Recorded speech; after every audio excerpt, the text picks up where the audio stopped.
नमस्कार साथियों।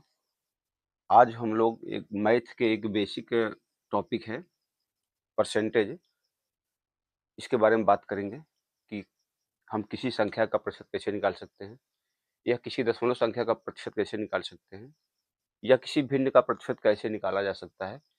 इस बारे में हम लोग आज बातचीत करेंगे और मैंने यहाँ पे एक पॉइंट रखा हुआ पहले से कि मान लीजिए हमारे पास कोई संख्या है 200 का 10% ज्ञात करना है।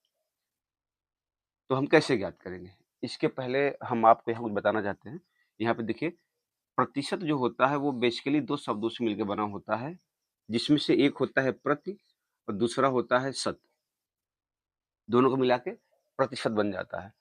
अब जो प्रति है इसका मतलब होता है प्रत्येक, और प्रत्येक का अर्थ यहाँ पे ये है कि हर एक। कितने में? शत माने होता है 100। तो प्रत्येक 100 में कितना? यही होता है प्रतिशत। जितना प्रतिशत वो दिया रहेगा उतना ही प्रत्येक 100 में माना जाता है। जैसे 10% दिया है तो 100 में 10। अगर 20% दे रखा है तो 20 में 100 में 20। इस प्रकार से प्रतिशत का अर्थ पूरा हो जाता है प्रत्येक 100 में। मैं इसको थोड़ा-सा अलग कर देता हूँ। यहाँ पे एक पॉइंट और आपको बताना चाहूँगा, ये प्रतिशत का चिन्ह होता है ये। प्रतिशत का ये चिन्ह होता है, इसका मतलब होता है 100।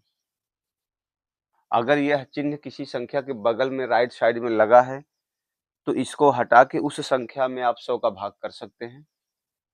अगर किसी संख्या में 100 का भाग ऑलरेडी है, तो उसे हटा कर के आप उसके बगल में ये प्रतिशत का चिन्ह लगा सकते हैं। ये इसका मतलब यहाँ पे हो जाता है। आइए फिर हम लोग सवाल पे चलते हैं। सवाल क्या हमारा कह रहा है कि कह रहा है कि ₹200 का 10% ज्ञात करो। अब यहाँ पे ये जो क्या है इसका मतलब समझ लेते हैं पहले, क्या का क्या अर्थ हो जाता है। तो अगर ऐसे सवालों में क्या दिया रहे तो आप ये मान के चलिएगा कि क्या का मतलब हो जाता है गुणा का चिन्ह या गुणा, दोनों बातें हैं, आप जो लगा सकते हैं। तो हमारा सवाल बन जाएगा इस प्रकार से, 200 गुणित, अब ये 10 है। अभी मैंने बताया कि इसकी जगह पे आप 100 नीचे बटा लगा सकते हैं, तो 10 और ये बटे में हो जाएगा 100।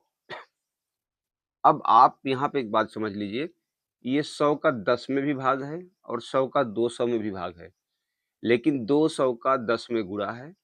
आप चाहो तो इस लाइन को यहाँ तक बढ़ा लो, इससे कोई दिक्कत नहीं आने वाली है। इससे एक बात तो तय हो जाती है कि अंश और अंश का गुणा होता है। अगर नीचे यहाँ भी हर होता, तो हर और हर का आपस में गुणा रहता है। इस कंडीशन में जब यहाँ पे बीच में गुणा का चिन्ह लगा रहे। ऐसे समझ लेते हैं, ठीक है?